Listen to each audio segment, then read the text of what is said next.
tardes. Estamos en la mesa 5, que se llama Otras voces de las filosofías latinoamericanas. Estamos a miércoles 6 de octubre. Comenzamos con esta mesa. Vamos a darle la palabra inmediatamente a Gabriel Salazar con una ponencia que se intitula La crítica a la filosofía de la liberación de Parisi y Cerruti a 45 años de distancia del exilio. Tienes aproximadamente 15 minutos, de 15 a 20 minutos, y te lo iré recordando, ¿sale? Gracias.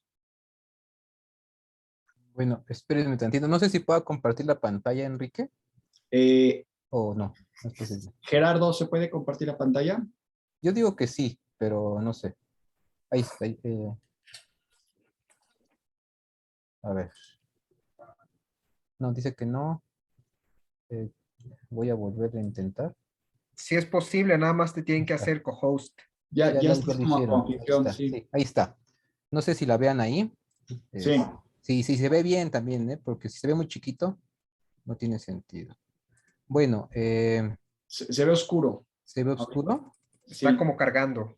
Ah, ya, bueno. ya Ahí está. está. ¿Ya? Ahí está. Bueno, bueno, 15 minutos, a ver si me da tiempo. No me lo esperaba. Yo estaba como en el tercer lugar y pues ni modo, comenzamos así, me agarraron. Hay que decir que quiero dedicar esta a Juan José Bautista, a la memoria de Juan José, un gran amigo entre nosotros y no olvidarlo en este simposio de filosofía de la liberación. Entonces, nada más eso, que le lleguen estas palabras al maestro, ¿no? Bueno,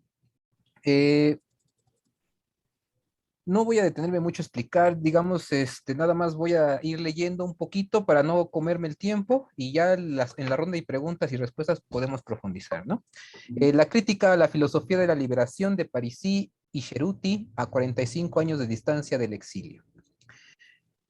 Si bien oficialmente la filosofía de la liberación nace en las sierras de Calamuchita a inicios del año de 1971, los fundadores de todo el movimiento son dos, Enrique Dussel y Juan Carlos Escanone. En 1969, Enrique visita la casa de Juan Carlos para consultar la biblioteca. Dussel estaba trabajando en ese momento filosofía latinoamericana y Escanone sabía que faltaba un componente latinoamericano en las clases de filosofía que impartía. Este encuentro a finales de 1969 es el inicio de un intercambio de saberes que dio vida a la filosofía de la liberación como respuesta a la pregunta lanzada por el peruano Augusto Salazar Bondy en 1968. ¿Existe una filosofía de nuestra América? De estas conversaciones nacieron en 1970 las jornadas académicas interdisciplinares de teología, filosofía y ciencias sociales en la Universidad de San Miguel, las cuales se extendieron hasta 1975. En 1971, cuando presentaban la propuesta al grupo de filósofos de Calamuchita, el diálogo entre ambos ya llevaba más de un año. Habían leído y comentado el libro Totalidad e Infinito del filósofo judío francés Emmanuel Levinas por sugerencia de Carlos Escanone. Ambos formados en la tradición argentina tomista y por ende aristotélicos, no eran ajenos al tema de la analogía, misma que establecieron como punto nodal metodológico.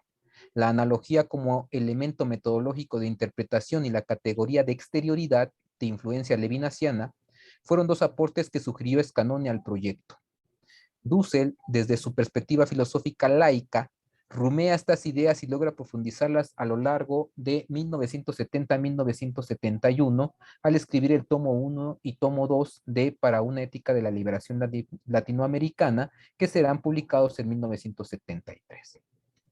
En 1974 se termina la impresión del primer manifiesto del grupo en el libro colectivo titulado Hacia una filosofía de la liberación latinoamericana, donde se exponen temas muy iniciales, programáticos, seminales. El marco categorial fundamental es aportado por Enrique Dussel, sistematizado en los 5 tomos de Para una ética de la liberación latinoamericana, escrito del 70 al 75. La síntesis de los 5 tomos llevará el título de Filosofía de la Liberación y se convertirá en un libro clásico de la filosofía crítica decolonial. Fue escrito entre 1975 y 1976 al inicio del exilio en México, sin biblioteca. La publicación del libro en México en 1977 marca el fin del periodo de la gestación de la filosofía de la liberación y el comienzo de la confrontación del marco teórico categorial y el método analéctico propuesto para el análisis de la realidad a nivel mundial. En un nivel práctico, pedagógica y epistemológicamente, la filosofía de la liberación se coloca como alumna cara a cara ante la obra del filósofo más radical y crítico del capitalismo, Karl Marx. Adiós, nena. Dos críticas al interior del movimiento. Al inicio e interior del movimiento filosófico de la liberación, se publica en formato de libro dos críticas. La primera en el capítulo 3 y 4 de Filosofía y Dialéctica de Alberto Parisi en 1979. La segunda en Filosofía de la Liberación Latinoamericana de Horacio Ceruti en 1983.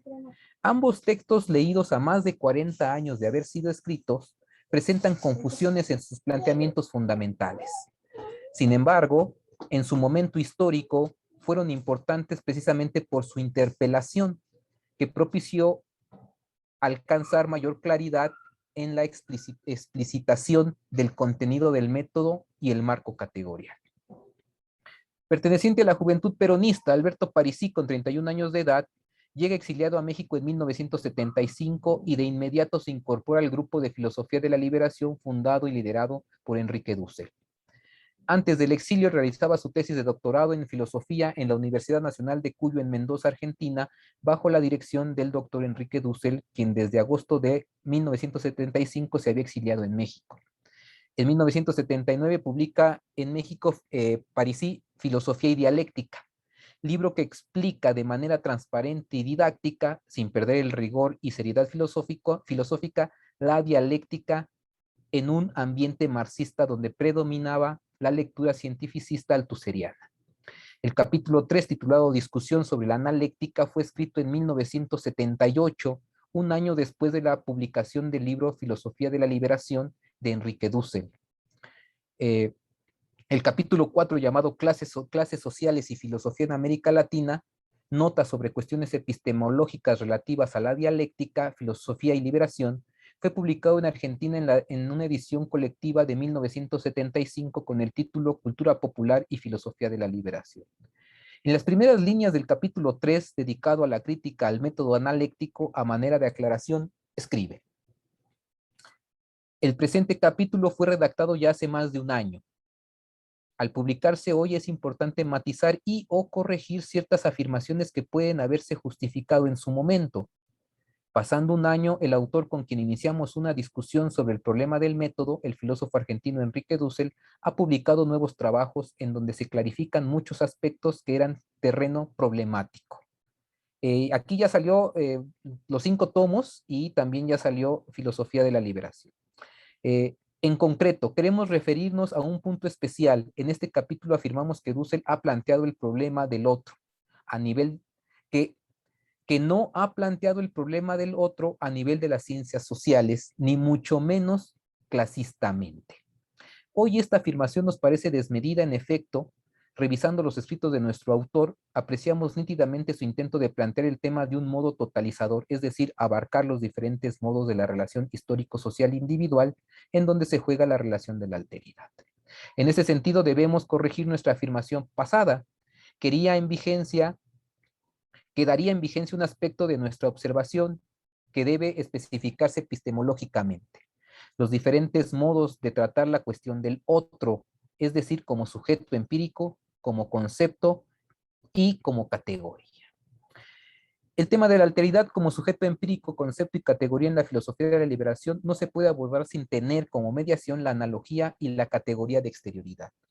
Hoy, con más camino recorrido, se tiene claro que el otro en la filosofía de la liberación es la víctima, la cual se revela agónica como acontecimiento político en situación de exclusión material, como movimiento social altermundista con sus respectivas luchas de liberación antisistémicas, es decir, bloque social de los oprimidos en distintos campos prácticos que en sus actos llevan la pretensión ética de transformación transontológica transmoderna. Esto ya, digamos, con el diálogo avanzado, ¿no? Ya después de muchos años, ante esa cuestionamiento de Parisi, hoy ya se puede responder de una manera mucho más concreta, ¿no? O más trabajada. Bien, cuando me falte, en cuanto, Enrique, me vas diciendo, me dices, ahí me echas un mensajito para que no me pase, ¿no? Y pueda cerrar. Para la filosofía de la liberación, la analogía nos permite comprender el concepto del ser. Este es otro de los planteamientos centrales. El uso de la analogía en el paradigma de la liberación permite entender al ser como fruto del Señor del ser. La imagen mística del Señor del ser es inspirada y retomada estratégicamente de la filosofía de la revelación de Schelling, donde el ser es creado y fundado por el Señor del ser. Este último es de suyo incomprensible, solo se puede tener de él una comprensión equívoca. El ser entonces tiene por fuente el Señor del ser. Esto es Schelling, ¿no? En la filosofía de la liberación, la analogía es una herramienta teórica utilizada como condición de posibilidad para poder hablar de la concepción del ser de la filosofía ontológica occidental, para desdoblarse después a nivel especulativo de la metafísica moderna al nivel antropológico, metafísico. Fundamental de la filosofía de la liberación, se requiere el método analéctico y la categoría transontológica exterioridad. Con ello se puede desencubrir a las víctimas de todo sistema fetichizado. Esa última parte es muy abstracta, habría que trabajarla, discutirla, pero está basada en Schelling. De los primeros críticos de la filosofía de la liberación, quizá el más conocido sea Horacio Ceruti, por la publicación de su escandaloso libro Filosofía de la Liberación Latinoamericana. Ceruti comienza en 1975 a escribir su crítica como un breve artículo cuando tiene 25 años de edad. Después de que la dictadura secuestrara a su padre, en mayo de 1976 abandona sus estudios de maestría en Ciencias Sociales en Argentina para exiliarse en Ecuador. En 1977 su abuelo y uno de sus tíos son secuestrados y desaparecidos en Argentina. El texto, defendido como tesis doctoral de filosofía, le es presentado a Leopoldo Sea en Quito, Ecuador, quien ayuda para su publicación en México. La lectura que realiza de diversos textos sobre la filosofía de la liberación es poco original, como él mismo lo indica en las primeras líneas de la introducción firmada en Cuenca, Ecuador, en octubre del 77, cuando el texto está terminado. En ese mismo año se ha publicado Filosofía de la Liberación de Enrique Dussel en México. De los 7 capítulos escritos, opinamos que 2 señalamientos son importantes y habrá que subrayar como acertados. El primero, retomando la tendencia marxista de Hugo Asman, filósofo brasileño del grupo de Filosofía de la Liberación, quien advierte la necesidad y permanente crítica y autocrítica que debe cumplir toda filosofía para que se pueda actualizar y evaluar. Esto lo dice Asman. Opinamos que esta aportación al interior de la filosofía de la liberación se debe convertir en un mandato ético para todo aquel que pretenda ser parte de este paradigma teórico y por ende tener una praxis de liberación decidida, efectiva en todas las tendencias y frentes de los procesos revolucionarios. El segundo, desde su metodología teórica historicista, señala que la filosofía de la liberación, al pertenecer a la filosofía latinoamericana, hereda la concepción de que la filosofía en el continente emerge con la problemática en torno a la esencia de lo humano, nacida en 1492 en el choque cultural y civilizatorio, borrando con esto el desarrollo civilizatorio del amor a la sabiduría de los pueblos originarios de Abya Yala. Dicho señalamiento es una crítica directa a la posición del mexicano Leopoldo Sea, que en 1969 plantea esta cuestión en el libro La filosofía americana como filosofía sin más. Para que su retórica tenga efecto en la filosofía de la liberación, parte estratégicamente por descalificar a Rodolfo Kusch de no ser representativo de la filosofía de la liberación. No obstante, Kusch había trabajado el tema de la filosofía de los pueblos originarios de Abya Yala desde antes de 1969. Quitando a Kusch del camino, su crítica tiene sentido en aquel momento en que se está gestando la filosofía de la liberación. Las posteriores investigaciones desarrolladas dentro de la filosofía de la liberación han dejado sin efecto esta crítica. El estudio a profundidad del núcleo ético mítico de los pueblos originarios de Abya Yala fue mostrado por Dussel de manera introductoria y todavía con una interpretación limitada, al situarse en el lugar de los pueblos originarios de Abya Yala como mestizo en 1992 en las conferencias de Frankfurt. Ese mismo año se publica en España en formato de libro con el título 1492, El encubrimiento del otro. Con todo, Las hipótesis ya estaban trazadas desde 1966 de manera incipiente cuando escribió Hipótesis para el estudio de América Latina en la Historia Universal, publicado recientemente en el 2012 en Argentina. Para el 2014, en 16 tesis de economía política, después de un constante diálogo con la sabiduría de los pueblos originarios insurgentes, movimientos sociales y gobiernos progresistas, se afirma como un originario hijo de la Pachamama. Otro trabajo en esta misma línea lo presenté, yo hago mi comercial, lo presenté como tesis doctoral de filosofía durante el 2015 en México bajo el título El pensamiento filosófico de los mayas hasta antes de la invasión, saldando la cuenta pendiente con los pueblos originarios y llenando la ausencia de un estudio de antropología del núcleo ético mítico de los pueblos originarios de Abya Yala en la filosofía de la liberación. El texto de Cerruti podría desconstruirse por pedacitos, pero nos extenderíamos innecesariamente sobre temas que no son de raíz. Por ejemplo, el enfoque altuseriano cientificista, moderno, que utiliza como marco de interpretación, arrastrando con ello una epistemología no decolonial, o su lamentable clasificación entre sector populista y crítico, reduciendo las tendencias de la filosofía de la liberación con la intención de trasladar problemáticas y diálogos filosóficos marxistas de Europa a problemas concretos del pluriverso de las Américas. En mi opinión, todos los ataques proyectados por Cerruti hacia la filosofía de la liberación son superficiales, con caminos diversificados como ramas floridas, como las copas de los árboles, pero que no llegan a tocar el fundamento. La supuesta crítica en realidad se cristaliza como un deslinde de la filosofía de la liberación, lo que en nuestra lectura no era necesario, puesto que en ninguno de sus escritos de la época utiliza sistemáticamente la categoría de exterioridad en el sentido de los fundadores de la filosofía de la liberación, colocándose como un filósofo historicista, eso sí, pero no un filósofo de la liberación. ¿Se puede hacer filosofía de la liberación sin la categoría exterioridad? En nuestro modesto entender, el núcleo central que sustenta su argumentación radica en invertir el principio material o sujeto concreto antropológico de la filosofía de la liberación, la víctima, para sustituirlo por un fundamento esencialista metafísico inmaterial.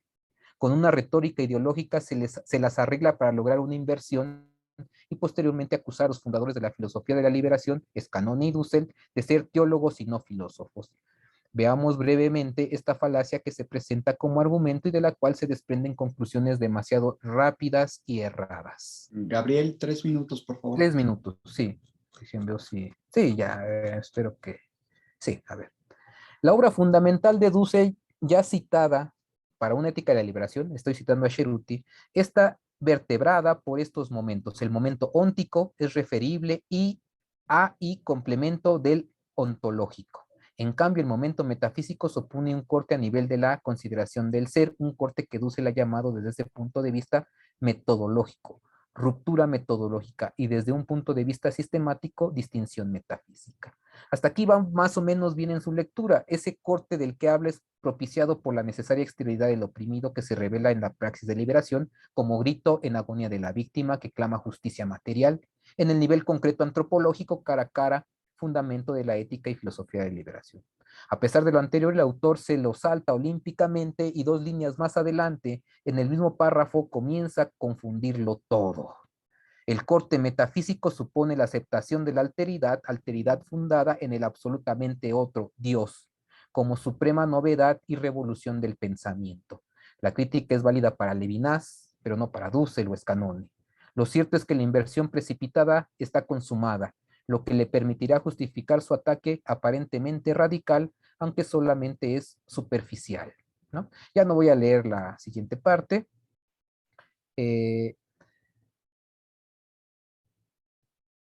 Bueno, el autor a lo largo del libro, como buen hegeliano, no puede salirse del esquema totalitario de una ontología y epistemología eurocéntrica que no le permite descubrir el ámbito metafísico del cara a cara radical de la exterioridad antropológica. Su análisis sin esas categorías clave que se comprenden por medio de la analéctica lo hace un comentador limitado con una lectura historicista parcial por la perspectiva moderna utilizada. Es una ceguera que lo lleva a cometer errores inaceptables en sus conclusiones. Conclusión. Y creo que ya me falta un minuto, ¿no? Hoy, a más de 50 años del surgimiento de la filosofía de la liberación y el desarrollo posterior de la decolonialidad, nos parece que lo valioso de este par de textos es la huella que dejan en la historia de la filosofía de la liberación, que en aquel momento estaban en la fase de construcción y confrontación de su marco categorial y fue puesto a prueba para comprobar si verdaderamente era eficaz. Son válidos estos autores. Ambas críticas, limitadas por el contexto de la guerra de baja intensidad de las dictaduras militares, echan mano de fuentes bibliográficas inéditas o difíciles de conseguir, dada la censura a la literatura considerada subversiva en aquellos años heroicos. La oscuridad del exilio no ayudó a tener más claridad y precisión. La conclusión a la que llegamos en este trabajo es que las fuentes históricas a la mano, algunas secundarias, aisladas o descontextualizadas, generaron confusiones teóricas que sirvieron como interpelación para profundizar, explicar y aclarar temas fundamentales en la filosofía de la liberación en una historia viva, con sus respectivos cambios, transformaciones y revoluciones posteriores que en aquel momento, durante la segunda mitad de la década del 70, no se podían conocer. La filosofía de la liberación ya está en otra etapa, ya no se cuestiona si es pertinente o no, válida o inválida, su originalidad está más que probada. El descubrimiento científico del paradigma de la liberación fue reconocido por la Academia Americana de Artes y Ciencias el 11 de octubre del 2019 al ser elegido Enrique Dussel como miembro por tener un pensamiento innovador en filosofía con la filosofía de la liberación, convirtiéndose en el primer filósofo latinoamericano en formar parte de esta institución formada en 1780, ocupando lugar junto a Gustavo Gutiérrez, Nelson Mandela, Martin Luther King, Albert Einstein, Charles Darwin, George Washington, entre otros. Este reconocimiento solo confirma lo sabido años atrás. Gracias. Muchas gracias, Gabriel. Muy puntual con el tiempo. Lo mismo le pedimos a los demás. Para retomar el orden que teníamos de la mesa, Orlando Lima, si andas por ahí.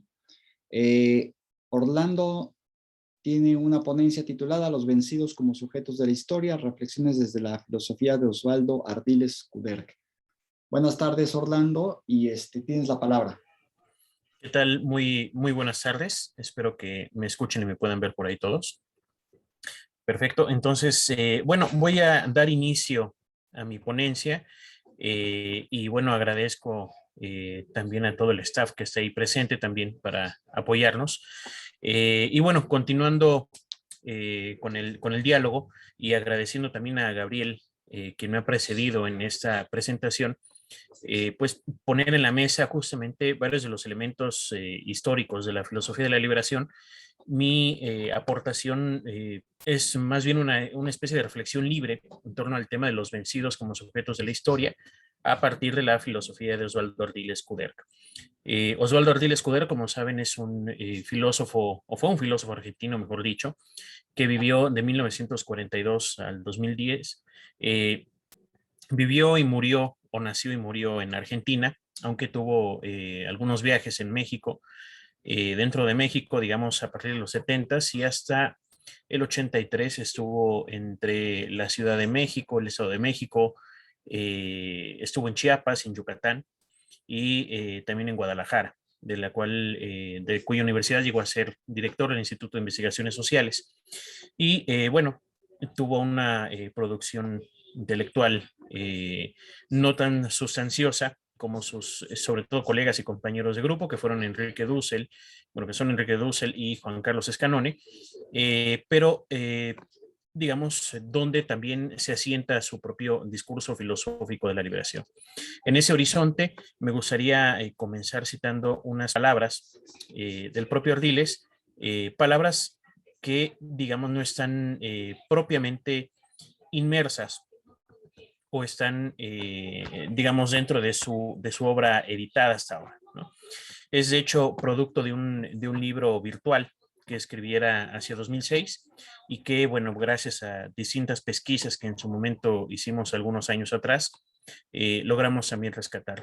Este pequeño libro se llama Amar a la Sabiduría y comienza así. En Amar la Sabiduría dice Ardiles: desde los orígenes de la historia consignada por escrito, las grandes civilizaciones se han constituido como eticidades victimológicas que sacrifican a sus ninguneados en aras del propio progreso en la acumulación del poder material y espiritual. El carácter sacro de cada etnicidad civilizatoria exigió siempre y sigue exigiendo ahora el sacrificio de innumerables víctimas, un sacrificio cuyo recuerdo es reprimido por la historia oficial. El rescate de esa zona suprimida de la historia es tarea de nuestra neoclásica anamnesis, esto es, como una rediviva anamnesis crítico-liberadora. Sobre esa zona censurada y reprimida, vuelve críticamente esta reflexiva anamnesis. Una anamnesis salvífica que articula los tres sentidos siguientes. El primero proviene de la filosofía platónica, en la cual significa reminiscencia de lo que dejamos atrás al pasar el río del olvido. Luego lo encontramos en el campo de la medicina, con el significado de historia clínica. Y finalmente aparece en la filosofía de Walter Benjamin, denotando la necesidad del recuerdo que rescate la memoria de los vencidos por la historia sacrificial. Estos tres sentidos van aquí mezclados con el rescate de lo reprimido y olvidado en la historia sacrificial del amo. Por eso, decimos que si persistimos en nuestra opción preferencial por la vida, debemos desarrollar nuestra filosofía de la liberación en la dirección de una filosofía de la historia sacrificial, que dé cuenta y se haga cargo en la virtud de la anamnesis de tanta pérdida insana para obstaculizar su curso depredatorio.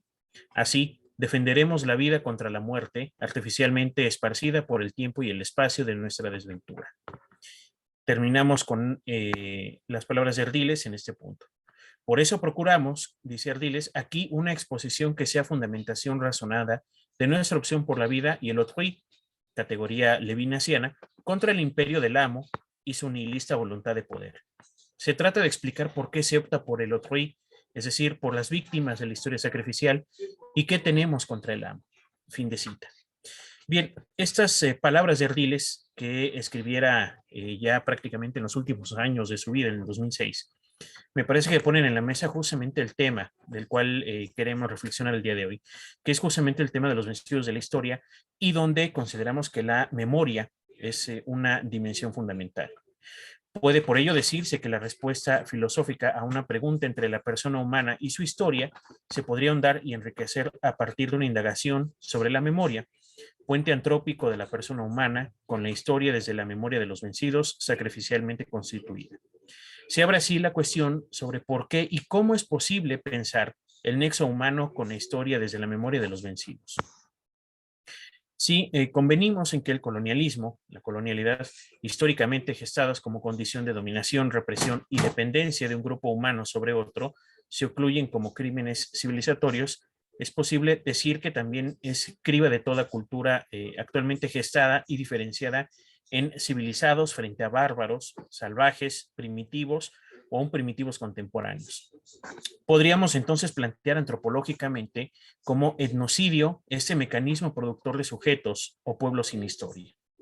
El etnocidio, recordemos, es una categoría gestada en los distintos debates de antropologías, sobre todo de orden europea, pero donde rescato también la propuesta de un antropólogo francés, Pierre Clastres, que, plantea ese término a partir o producto de sus trabajos realizados en Paraguay y donde plantea al etnocidio como anulación cultural de la persona humana. Cuando Pierre Clastres, en un escrito titulado justamente sobre el etnocidio, dice que es preciso destacar que si toda cultura es etnocéntrica, solo la cultura occidental es etnocida. En este término, la expresión histórica de las violencias de la memoria, ¿no?, y el etnocidio no logran, sin embargo, aniquilar a la cultura, gracias justamente a esta débil fuerza de la memoria que le permite resistir, persistir e insistir en vivir colectivamente a pesar del crimen. Como dice Osvaldo Ardiles en su libro Vigilia y Utopía, siempre hubo un universo exterior a la cultura que comprendía al enemigo, al otro, al extranjero, al paria, pues no todo ha sido absorbido por el aparato. Fin de cita. Y es allí que la memoria juega este papel de exterioridad, ardilesianamente dicho, como fluida de la cultura civilizatoria hegemónica. Hablar entonces de una historia de este tipo, esto es, de una historia de los pueblos sin historia, supondría hacerlo desde una perspectiva paradójicamente no histórica y yendo más allá de un euro y helenocentrismo y aún de historias individualistas, morales y estatales. Tal es el problema de la marginación histórica, Marginación que se da en la historia antigua y en la moderna desde la invención de América. Allí donde más que invención solamente hubo un encubrimiento y donde el cortesianismo precedió fundamentalmente al cartesianismo como fundamento de humanización etnocéntrica europea y colonizadora de lo real. Esto es, en el dominio hegemónico de una cultura civilizatoria. Aquí nos permitimos citar nuevamente a Osvaldo Ardiles en su libro Vigilia y Utopía. La cultura civilizatoria, dice Ardiles, parcializó el término civilización, constituyéndose en patrimonio exclusivo de un grupo etnocéntricamente considerado.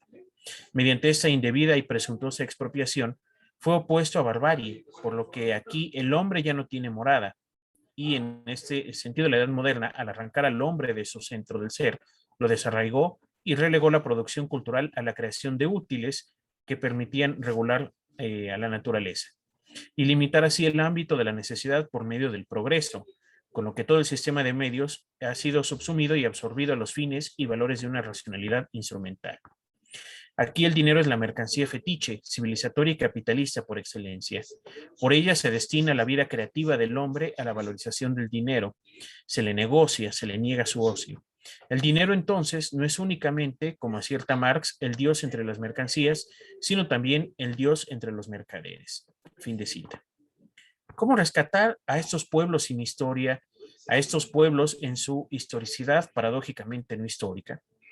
La marginación, la exclusión histórico-cultural que se da en los términos en este caso, exterioridad misma, en tanto inexistentes y vencidos de la historia.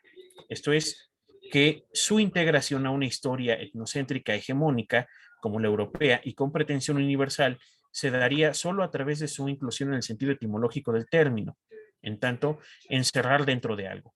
En este caso, de la historia eurocéntrica, como patrón de medida universal de humanidad. Su presencia en la historia se dio bajo el reconocimiento de que eran gente sin escritura, siempre que se consideren todos los sistemas escriturarios del mundo en perspectivas distintas, ¿no? Solo con tradiciones orales o cuyas constataciones científicas dejarían lugar a conjeturas.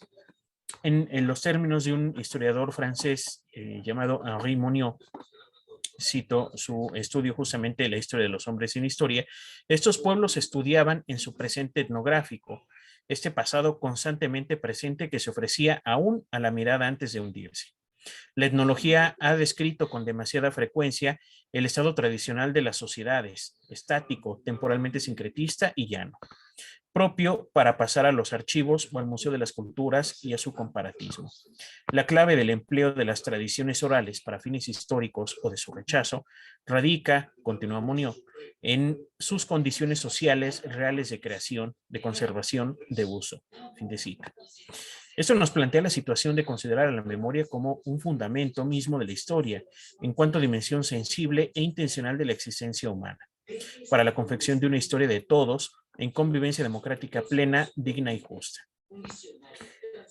En este orden de ideas, consideraríamos justamente el tema de la antropología, como ya lo hemos mencionado. Si bien en este caso el pensamiento occidental pretendió comprender también la realidad del humano casi siempre más allá de toda historia, bajo los términos de las explicaciones gestadas en distintas posiciones ideologizadas, en tanto idealizantes de lo humano en cuanto tal. Es el problema de lo, mismo de lo que después se conocerá como etnohistoria, es decir, lo que ya hemos planteado también, como la historia de gente sin historia, pero no sin presente ni pasado y en un porvenir determinado por la marginación y la exclusión. Con todo, los esfuerzos de Occidente por comprender lo no occidental y lo no civilizado, entre comillas, aunque hoy sí occidentalizado, han sido incompletos. Máxime desde, en el sentido eurocéntrico, la antropología como ciencia sin historia o de la historia como ciencia sin antropología, o bien de toda disciplina como ciencia sin historia o de una historia sin cualquiera de estas disciplinas.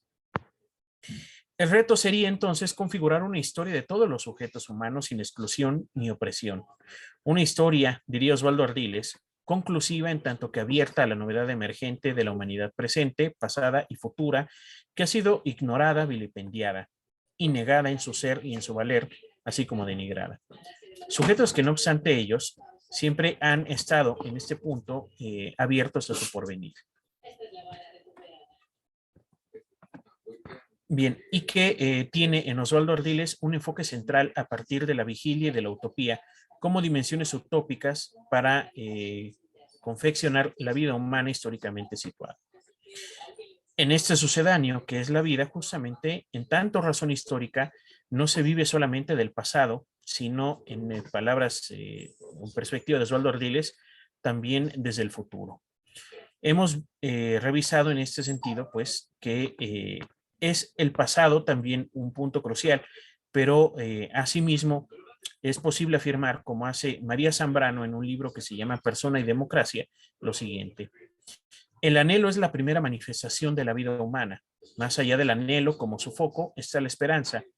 Y fin de cita, la espera y la esperanza son en este sentido, y como quisieran filósofos como Laín Entralgo, por ejemplo, dimensiones antropológicas esenciales por las cuales el ser humano hace su historia y esta se gesta como el inmenso despliegue de la esperanza humana. Así, la vigilia y la utopía son, de este modo, dos dimensiones constitutivas de este anhelar con esperanza para confeccionar la historia desde el futuro como instancia temporal de la posibilidad fundada en la conciencia, en la memoria y en la imaginación contingentes e intencionales. Vigilia y utopía son dimensiones de lo que podríamos decir una ontogénesis entitativa, para decirlo en términos ardilesianos, que se renuevan históricamente. Y aquí está ya. Perdón, decíamos, para decirlo con palabras de Osvaldo Ardiles, se darían dentro de un marco del mundo de la vida, haciendo inductivamente historia desde su propia experiencia en la realidad. Cito, y me permitiré citar aquí a Osvaldo Ardiles, dice lo siguiente. El mundo de la vida entendida como proceso, movimiento productivo, transformación y continua temporalización creativa que permitan la emergencia de distintas y no solo diferentes formas de ser en el sentido subiriano del término. El mundo de la vida reposa sobre la capacidad humana de prever, de anticipar, esto es, sobre la inducción. La certidumbre del ser propia del mundo, presente en cualquier experiencia simple, constituye ya una inducción. Pero hablar de anticipaciones, de un prever cotidiano, implica situarnos de lleno en lo que Husserl denominaba praxis. Se trata de una praxis histórico-social portadora de intuiciones, previsiones e inducciones. En ella se nos da originariamente el mundo de la vida. Fin de cita. Esto, en palabras de Ardiles, pues debemos releer el pasado desde la novedad emergente de un futuro que se manifiesta ya como posibilidad real actuante en la concretez de la historia. Lo cual nos lleva, para ir concluyendo, al punto mismo de la utopía, que pasa necesariamente por el de la dialéctica y la negatividad, además de la analogicidad como elementos constitutivos de toda conciencia histórica. Por ello, y concluyo aquí con las palabras de Osvaldo Ardiles, en un libro que se llama El exilio de la razón, de 1989. Dice Ardiles, se puede decir que las posibilidades reales sin la utopía son ciegas y la utopía sin posibilidades reales resulta vacía. La mediación entre las posibilidades reales y la utopía concreta está dada por lo político. Lo político dice referencia a la lucha por la regulación racional de las relaciones sociales contraídas en el proceso de producción y reproducción de la existencia humana. Debemos diferenciarlo de la política. La política dice referencia al juego de los intereses sectoriales expresados en partidos u otras agrupaciones con aspiraciones de poder. Lo político es una dimensión esencial de la existencia humana, coextensiva a todo el campo relacional de esta y debe subordinar la política a la consecución de sus fines racionales. También la regulación racional de lo político se basa en posibilidades reales, gestadas en las estructuras materiales del ser histórico-social. Dichas posibilidades reales proveen el sustento a la creatividad político-cultural del hombre. En este sentido, es posible hablar justamente de un sujeto de novedad emergente. Fin de cita, perdón. Y es así justamente como desde la perspectiva de Osvaldo Ardiles es posible no solamente plantear el tema de los sujetos vencidos de la historia, sino también plantear nuevos horizontes de la filosofía de la liberación. Muchísimas gracias. Gracias a ti, Orlando. Continuamos inmediatamente por cuestiones de tiempo con Alejandro Leal. Su ponencia se intitula La idea de justicia en Ellacuría y Rawls. Adelante, Alejandro. Bueno, hola, buenas tardes. Muchas gracias a todos los organizadores y por la invitación, por el espacio. Bueno, hasta cierto punto aquí voy a dar a roles como variable conocida y me voy a centrar más en la yacuría y comparar con el lugar común que todos tenemos sobre roles, ¿no? Para no gastar mucho tiempo en él. Bueno, otra cosa es que plática se enmarca dentro de otro proyecto que tenemos por aquí en San Luis, que es un proyecto de lectura de yacuría en donde se pone en diálogo con sus contemporáneos, ¿no? Entonces, entre ellos es roles. Entonces, pues es como una calada a ver qué tal funciona este proyecto de diálogo. Entonces, a mí me parece interesante el diálogo de yacuría con roles porque de cierta manera tienen, por un lado, un enemigo común, que sería el utilitarismo, cierto liberalismo, que ahorita vamos a ver cómo lo entendemos, pero básicamente es con esta idea del valor como ya no basado en el trabajo, sino en el marginalismo, ¿no? Es una noción de valor subjetivo y del rendimiento marginal de las cosas, ¿no? Y por otro lado, en cierta idea de meritocracia, ¿no? Que ambos, bueno, que van a atacar desde diversas posturas. Por otro lado, tienen también el mismo suelo en común que tienen Hobbes, Marx, Rousseau, también Edith Stein, y que es idea de la sociedad moderna, ¿no? Que podemos entender como los axiomas de la sociedad civil, de las cuales todos parten a la hora de definirla y sacar sus teorías, ¿no? Pues básicamente esos axiomas están definidos cuando uno dice que la sociedad es un conjunto de individuos independientes entre sí y que persiguen sus propios intereses, ¿no? Y que tienen que tener libertad entre sí. Entonces, por ejemplo, Rawls habla de un sistema de libertades en donde todo el mundo tiene que ser libre de hacer esto o aquello, siempre y cuando eso no impida que los demás también hagan esto o aquello en situaciones similares, ¿no? Entonces, esta idea de que la sociedad es un conjunto de individuos libres, iguales e independientes entre sí, ¿no? Por ejemplo, Marx en los Grundrisse, en la página 2, lo da como punto de partida. Pues esto no es ninguna tesis de Marx, sino una de sus premisas, ¿no? Se dice que la sociedad moderna y el capitalismo solo se dan ahí donde se cumplen esas condiciones, ¿no? Bueno, de Hobbes también ya sabemos que si partimos de una sociedad así, él postula que tiene que haber un leviatán para que pueda haber una situación de paz, ¿no? Entonces tiene que haber un poder con el que ningún poder particular se pueda medir, o si no, lo que habría sería una lucha perpetua entre poderes particulares, ¿no? Entonces, en Rousseau, por ejemplo, en vez de un leviatán al estilo Hobbes, hay la voluntad general, etcétera, ¿no? En Marx lo que hay es el concepto del valor y en Rawls lo que va a haber va a ser esta constitución, ¿no? Que es producto de la posición originaria. Y en Ellacuría vamos a ver cómo ese criterio como rector va a terminar siendo su concepto de historia, ¿no? Que ahorita lo vamos a definir y vamos a ver cómo juega. Pero entonces la comparación se da sobre estas dos bases, ¿no? El enemigo en común, que es el utilitarismo, y el suelo en común, que son estos axiomas de la sociedad civil, ¿no? También comparten Bourdieu, etcétera, Luhmann también.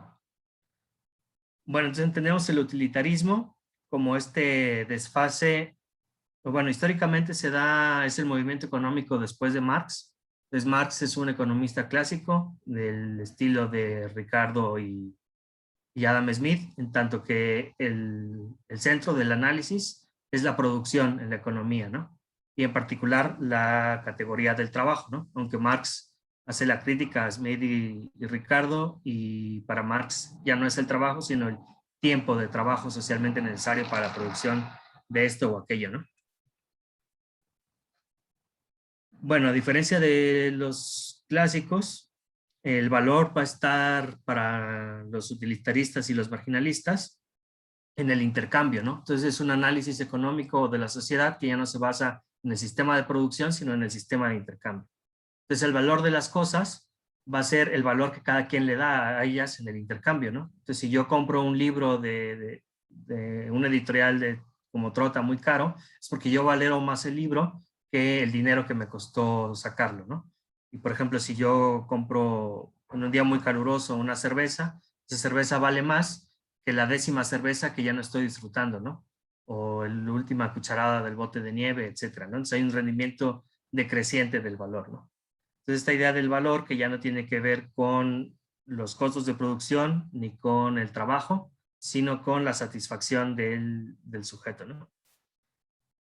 Y entonces la asignación del dinero o de los recursos va a estar en función del mercado y del libre intercambio, ¿no? En donde ya no entra lo del trabajo. Entonces, así definido el utilitarismo, en Rawls, a esta idea de la meritocracia, él va a poner de nuevo algo así como una teoría de las necesidades, o yo lo interpreto como una teoría de las necesidades, en donde todos los miembros de la sociedad deben de tener los recursos necesarios para poder llevar una vida humana plena, ¿no? Esto implica libertades políticas, también la riqueza, recursos y también las bases sociales para el autorrespeto, ¿no? Y bueno, todo el mundo sabe lo de la posición originaria, resumo aquí en un renglón. El chiste es, suponiendo que hay intereses, como en la definición esta de los axiomas de la sociedad moderna, y que cada quien va a perseguir a toda costa sus intereses, lo único que cambia Rawls es que no vamos a saber cuáles son esos intereses, ¿no? Entonces, lo único que hay es que no sabemos cuál va a ser el contenido de nuestros intereses. Entonces, él dice que en esa situación, un agente racional va a preferir maximizar las condiciones del ser humano más desventajado en la sociedad en caso de que a él le toque ser el más desventajado, ¿no? Entonces, como tú no sabes si vas a ser o Brad Pitt o una mujer indígena, migrante, ciega, etcétera, tú vas a escoger una sociedad en donde en caso de que te toque ser la persona más desvalida de la sociedad, estés en la mejor posición posible, ¿no? Y por otro lado, esta distribución para Rawls está en función de simplemente ser miembro de la sociedad, ¿no? O sea, no está en función de ningún mérito, de ningún trabajo, ¿no? Y aquí es porque, de cierta manera, Rawls va a asumir que esto de los recursos y los méritos y las oportunidades es en gran parte una lotería, ¿no?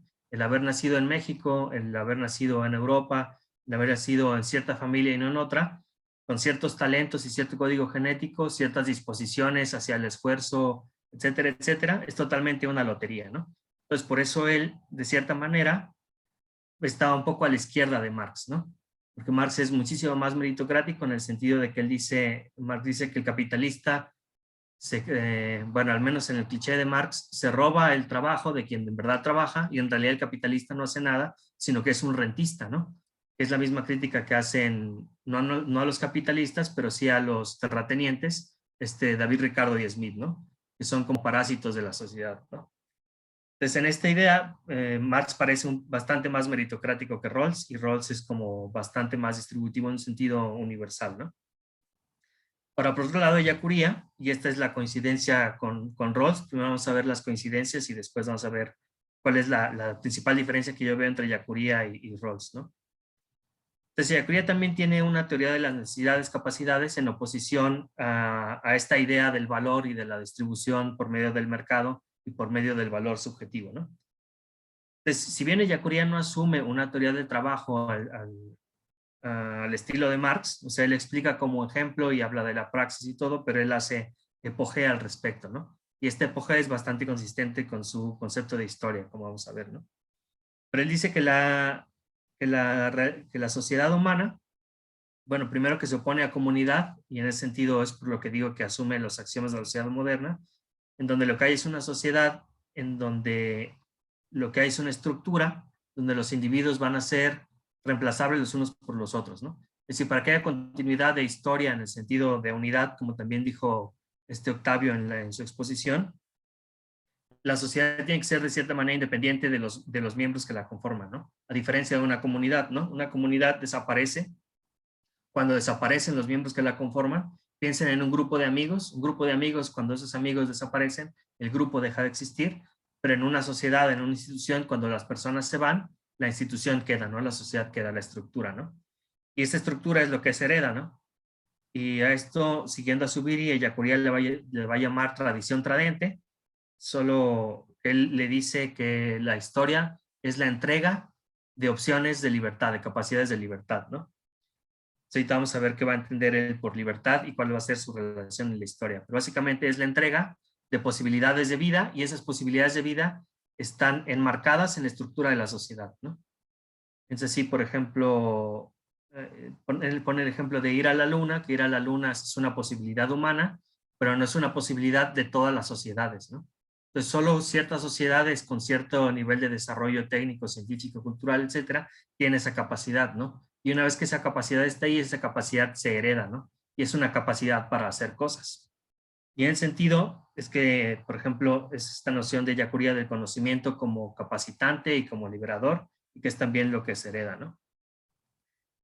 Y entonces en este heredar del trabajo colectivo es en donde todo mundo tiene como acceso a esta estructura, ¿no? O sea, no es tampoco en términos como de mercado o el valor subjetivo, sino de estas capacidades y esto que yo veo como una teoría de las necesidades en el sentido de Marx, ¿no? Y por otro lado, así como los principios de Rawls de la justicia, es el de que todos los valores sociales deben ser distribuidos de igual manera para todos los miembros de la sociedad, al menos que una distribución desigual beneficie a todos, ¿no? Otra manera en que pone eso es que el punto de vista de la justicia tiene que ser es el punto de vista del más desprotegido, ¿no? Y lo pusimos con el ejemplo del velo de la ignorancia, ¿no? Bueno, para yacuría va a ser lo mismo, ¿no? Toda idea de justicia o idea de sociedad o mecanismo de distribución no va a ser justo a menos de que se ponga a prueba frente al lugar que da verdad, ¿no? Y el lugar que da verdad es el lugar de la voz de los excluidos, ¿no? Los que quedan excluidos en el sistema, las mayorías oprimidas. Ese es el lugar que da verdad y ahí es donde se ve si se cumple o no el discurso de derechos humanos, por ejemplo, ¿no? Pues si tú tienes una sociedad en donde, por ejemplo, en México, donde se trabaja, es el segundo país donde más se trabaja en el mundo después de Corea, pero en donde el 90% de la población no alcanza el salario mínimo de países como Europa o como Estados Unidos, ¿no? Y en donde el nivel de vida de la mayoría de la población, a pesar de que son los que más trabajan en el mundo, no da para un nivel de vida, al menos como está en la Constitución, ¿no? Entonces, yacuría es lo que dice, ¿no? Todo esto de la Constitución, todo esto del mercado, todo esto sí, no es un problema discursivo, ni de términos de justicia en términos de conceptos, sino que se tiene que medir en este lugar que da verdad, que son las mayorías oprimidas, ¿no? Ahora, el concepto de historia que pone yacuría, y es donde se diferencia con Rawls, Rawls sí nos da algo así como una receta, ¿no? Un procedimiento. Rawls le dice que es la expresión procedimental del imperativo categórico de Kant. Y nos da una receta para hacer algo así como una constitución en donde todos los miembros de la sociedad aceptarían que esa es la constitución más justa, ¿no? Entonces sí nos da una receta para ponernos de acuerdo en cómo deben ser las cosas, ¿no? Aunque es bastante formal, ¿no? Pero para yacuría, por su concepto de historia, es totalmente abierto, ¿no? O sea, para yacuría la historia es la entrega de posibilidades, ¿no? Es una tradición, tradente en el sentido de es una tradición que se entrega a la siguiente generación y todo lo que se construye está operado entre esas capacidades que son entregadas de una generación a otra, ¿no? Ahora, dentro de este proyecto que tenemos de relecturas de yacuría con sus contemporáneos, a mí de lo que se me ocurría es traducir del yacuriano y el subiriano a maneras en que ahora les decimos a esos problemas, ¿no? Entonces el concepto de historia, ahora cuando hablamos en teoría de sistemas, se le llama que es path dependent, ¿no? Quiere decir que depende del camino que se tome, ¿no? Entonces el yacuría lo que diría es que como la historia es el momento de realización último de la humanidad y de la realidad, es decir, por más que metamos la realidad, nunca vamos a ver qué son las cosas, sino que las cosas se muestran hasta el estadio último de la historia, ¿no? Es en la historia donde vemos todo lo que pueden dar de sí los átomos, ¿no? Entonces, por ejemplo, queda claro que todos hemos vivido desde los romanos en el mismo planeta, desde los aztecas, desde los mayas, y que las cosas con las que tratamos en términos de piedras han sido las mismas, ¿no? Pero ¿qué es una piedra cuando lo preguntamos? Eso es algo que ha ido cambiando conforme ha cambiado la sociedad, ¿no? A tal punto de que ahora con los átomos podemos partirlos en dos para destruir el planeta o partirlos en dos para producir energía muy barata, ¿no? Entonces lo que son las cosas se muestra en la historia, ¿no? Así como eso de que es un átomo se muestra en el despliegue de la historia. Por eso yacuría va a decir que él no puede o él no le hace sentido estas concepciones formalistas de la justicia, ¿no? Porque lo que sea la justicia solo se puede ver en el desarrollo de la historia, ¿no? Y la historia no puedes saber qué pasa hasta que sigues un camino u otro, ¿no? Así como hay caminos evolutivos, hay caminos que se siguen en la historia respecto de las capacidades que va teniendo una sociedad, ¿no? En ese sentido es que depende del camino que se tome, depende, ¿no? Otra manera de decir esto es que la historia no es programable. Es decir, no hay un programa a la Habermas o a la Rawls, ¿no? Porque la historia es esencialmente abierta. Entonces, otra parte de la crítica en ese sentido es el de la estructura del mercado, ¿no? Por ejemplo, Ellacuría dice que esta idea del equilibrio en el mercado, de que siguiendo todos nuestros intereses egoístas, el equilibrio del mercado va a coincidir con el bien común, a él le parece una superstición bastante grande y que no se comprueba empíricamente, ni en el lugar que da verdad, ni cuando ves ya las cosas en la realidad, ¿no? El tipo de cosas que dice, ¿no? Que no basta como este discurso que sacan los supuestos meritocráticos, en donde en el mercado se distribuyen las cosas según quién las merece más y según quién las valora más, etcétera. Se va a decir que eso no, vamos a decir que esa estructura en términos de conceptos o esa estructura ideológica no tiene contraparte en la estructura de la realidad, ¿no?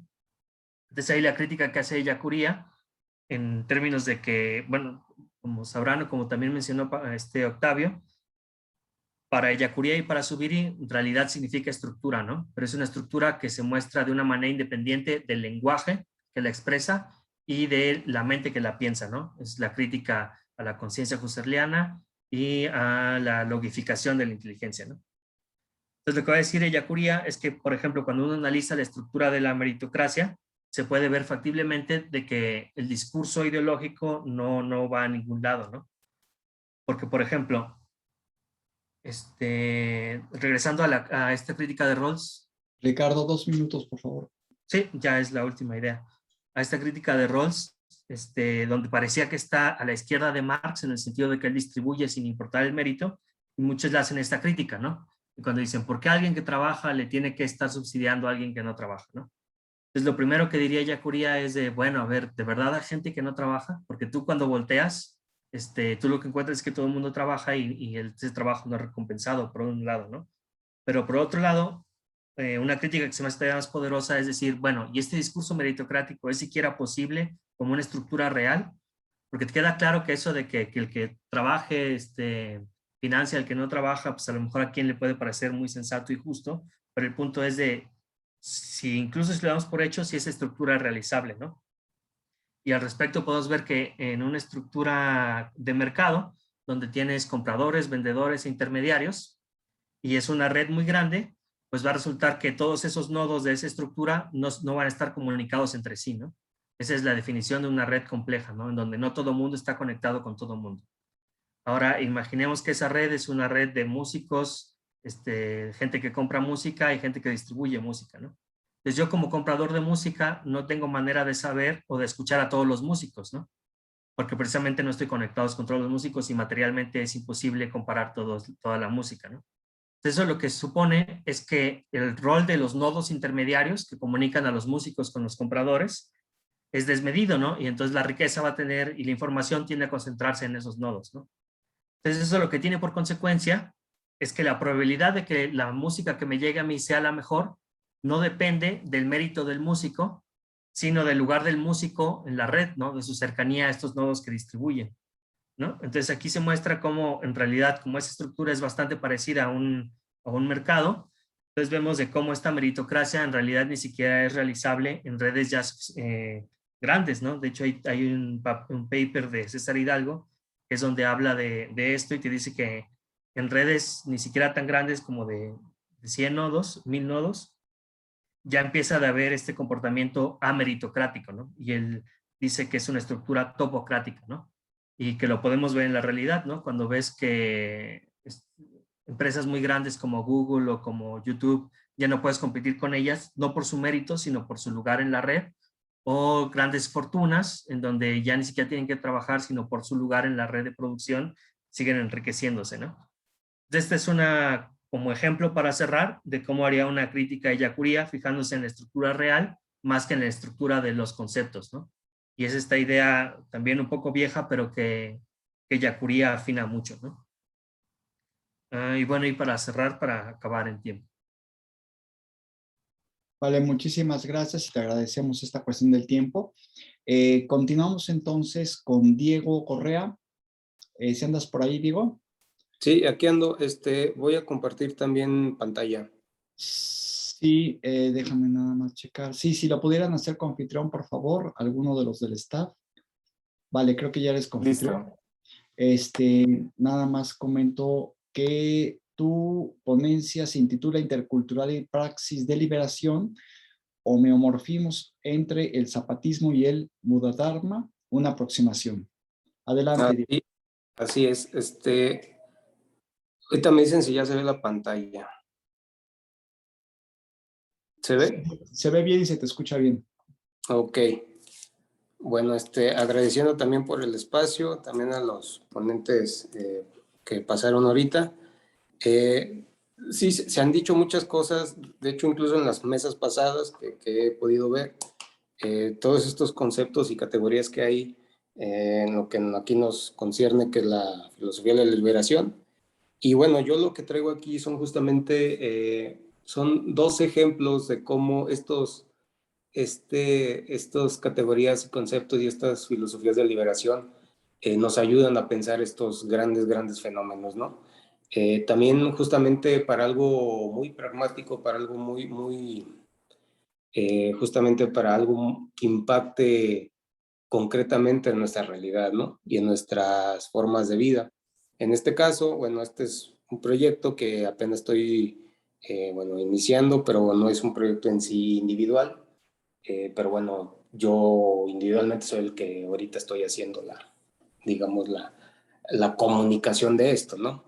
Que es sobre el Buda Dharma y el zapatismo. Buda Dharma es budismo, ¿no? Es el budismo, ¿no? Es que el Buda Dharma es como la palabra, digamos, acá, bien dicha, así entre comillas, ¿no? Pero para no hacernos bolas es el budismo, ¿no? ¿Cómo es que el budismo y el zapatismo tienen este diálogo intercultural y ambas son una praxis de liberación? Y aquí es justamente lo que yo he querido transmitir en esta ponencia, que ambas son praxis de liberación.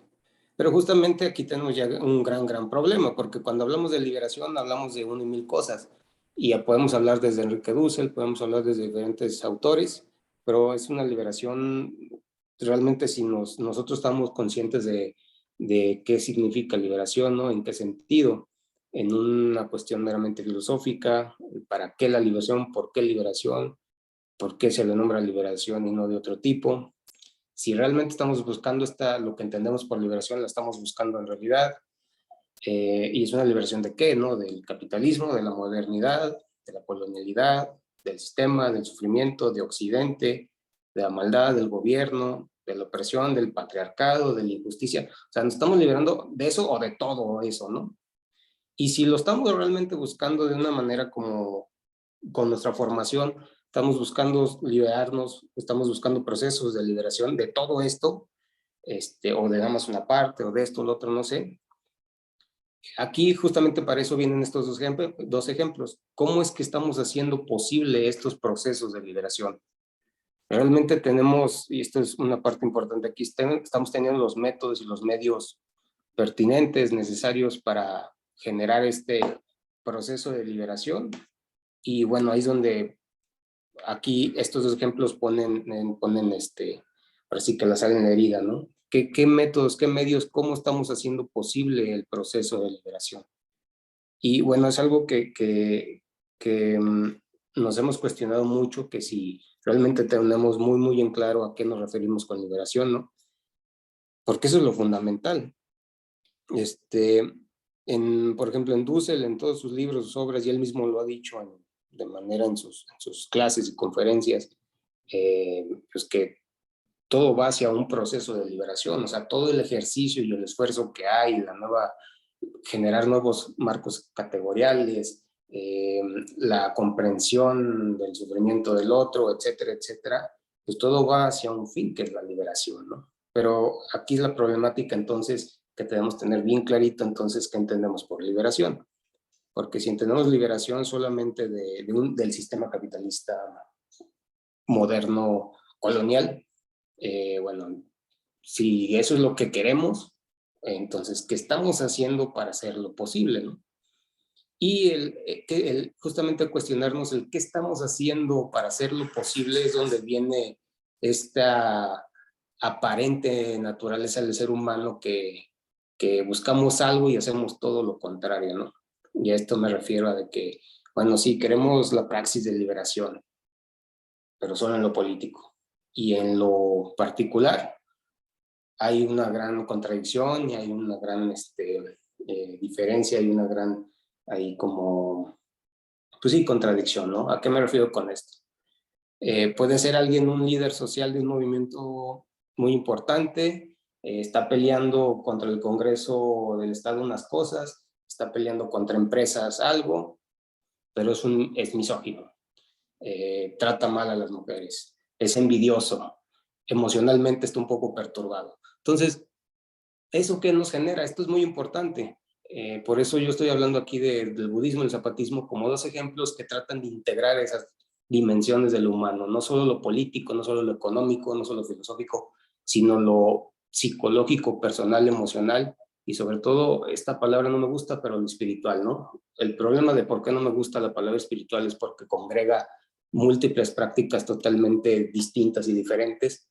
Entonces, por eso no me gusta usar espiritual, pero ahorita es lo que tengo, porque en lo espiritual puede ir lo New Age, puede ir ahí lo astrológico, incluso meten allá el yoga y desgraciadamente también al budismo, pero bueno, no me refiero a esa espiritualidad toda amorfa, llena de un chorro de cosas de las que no estoy de acuerdo y que el mismo budismo tampoco no tiene nada que ver, ¿no? Pero bueno, a falta de una palabrita ahorita mejor, me referiré a esa dimensión no meramente racional, no meramente emocional, sino algo como que los conjunta ambos y que busca algo más allá, no en un sentido meramente teológico judío-cristiano, ¿no? Sino como un sentido de existencia.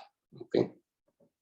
Y bueno, entonces cuando nos referimos a que estas dos prácticas, más bien, estas dos filosofías, que es el budismo y el zapatismo, son praxis de liberación, como guía de las prácticas, como un sentido práctico, como acción de realidad, esto tomado totalmente de Yacuría, tomado de Zubiri, de hacerse cargo de la realidad, una dinámica de la realidad para actualizarse.